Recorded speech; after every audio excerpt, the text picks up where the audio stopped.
called tectonic plates. The separate plates themselves sit on the mantle, the layer between the crust and the Earth's core.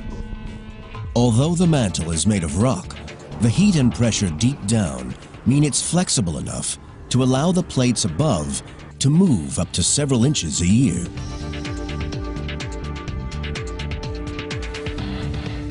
Evidence for the theory of continental drift was first proposed in 1912 by German scientist Alfred Wegener. He noticed that identical fossils were discovered oceans away from each other.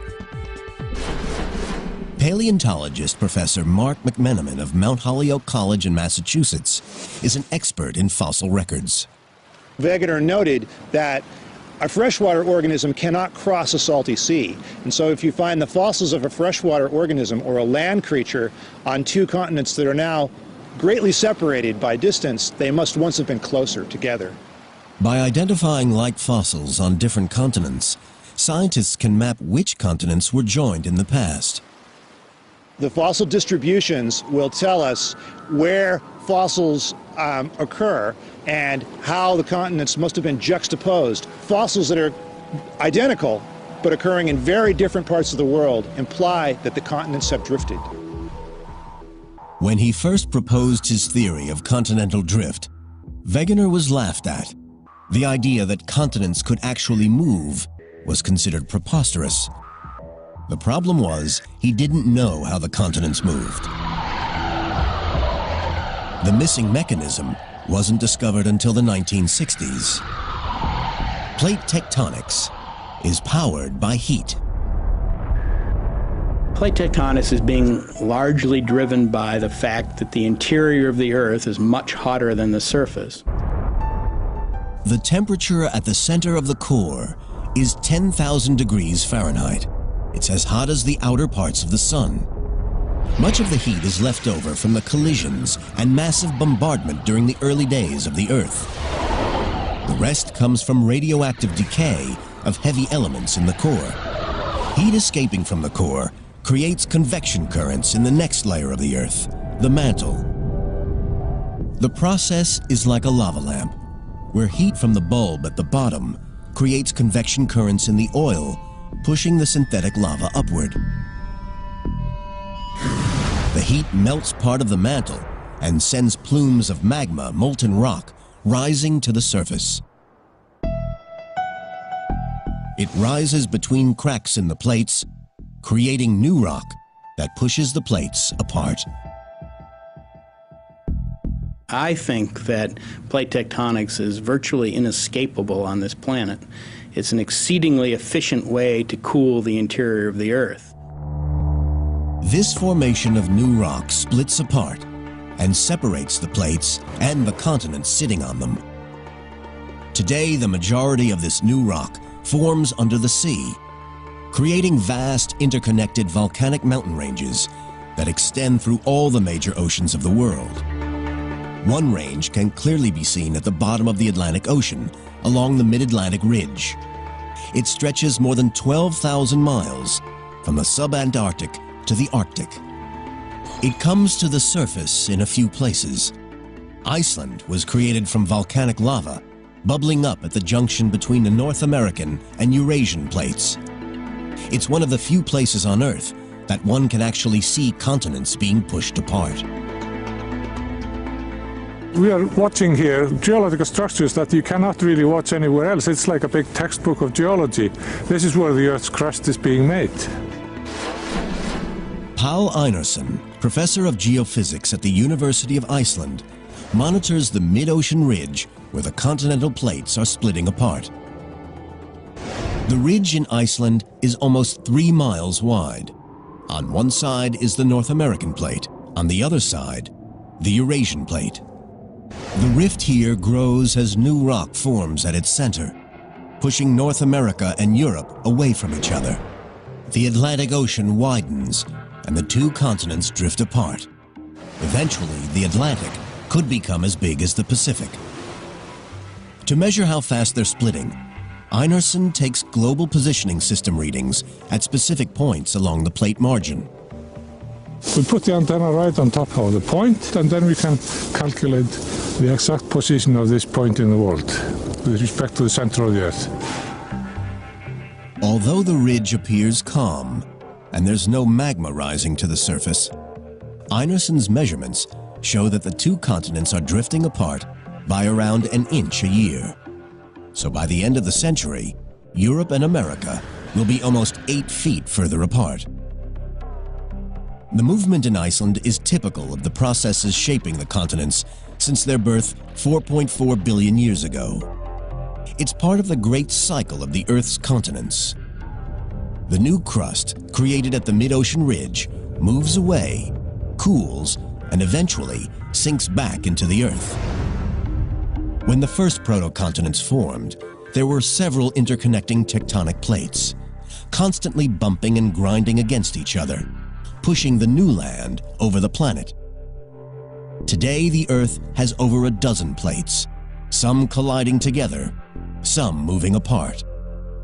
They are powerful enough to move a continent the size of North America over 3,000 miles in 200 million years. That's 15 miles every million years. The Earth, 3.4 billion years ago, and plate tectonics pushes the proto-continents together. They combine to form ever larger tracts of land. Scientists suggest that cratons combine with other cratons to form a supercontinent, a huge continuous stretch of land. It's called Hvalbára. Scientists are unsure of its exact shape or size, as only a few pieces, like the craton in South Africa, still remain. But Hvalbára's days are numbered. A rising plume of heat is growing beneath it. It's about to rip the world's first supercontinent into pieces.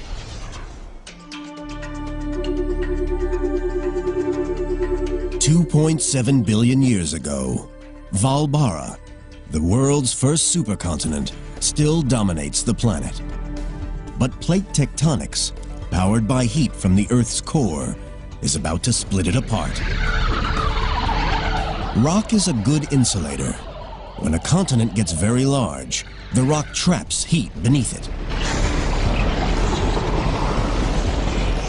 As it gets hotter and hotter, a plume of superheated magma builds up beneath the giant continental mass. The temperature continues to rise, and pressure in the mantle increases.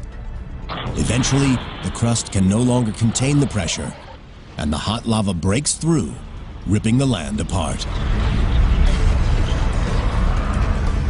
You can see this process happening today in Africa. Heat from the Earth's core is ripping the continent apart.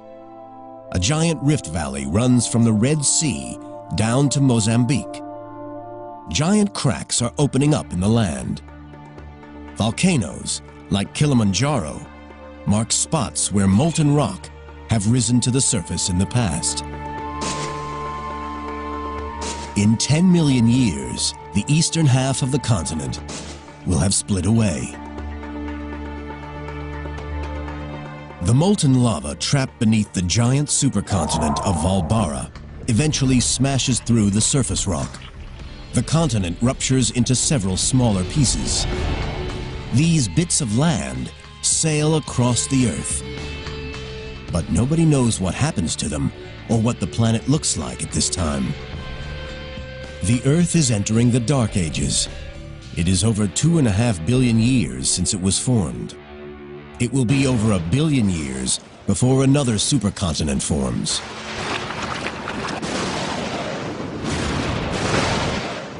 The Earth is entering a deadly cycle of destruction and rebirth.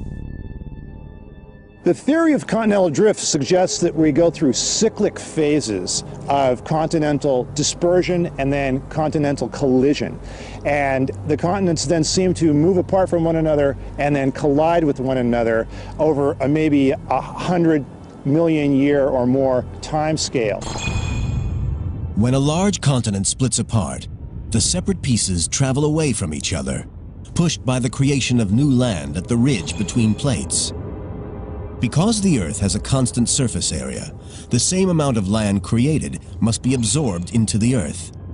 This process happens at subduction zones at the junctions of plates.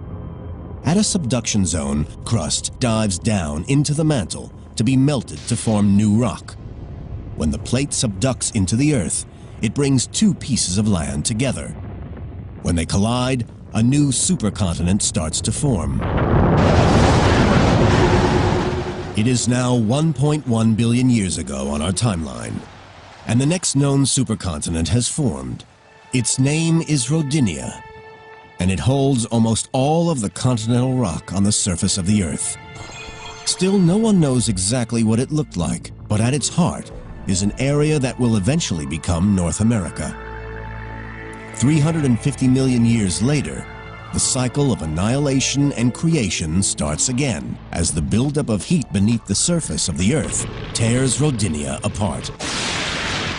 When Rodinia splits, it forms several smaller continents that for millions of years drift apart and then drift back together again to form Gondwana, a supercontinent in the southern hemisphere.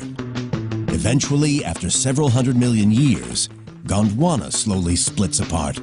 Plate tectonics pushed the land back together to create the world's last supercontinent. It's a huge landmass known as Pangaea. All the continents we know today are here, joined together. Geologists are able to plot the continents' relative positions because 350 million years ago, there are numerous species on Earth, each living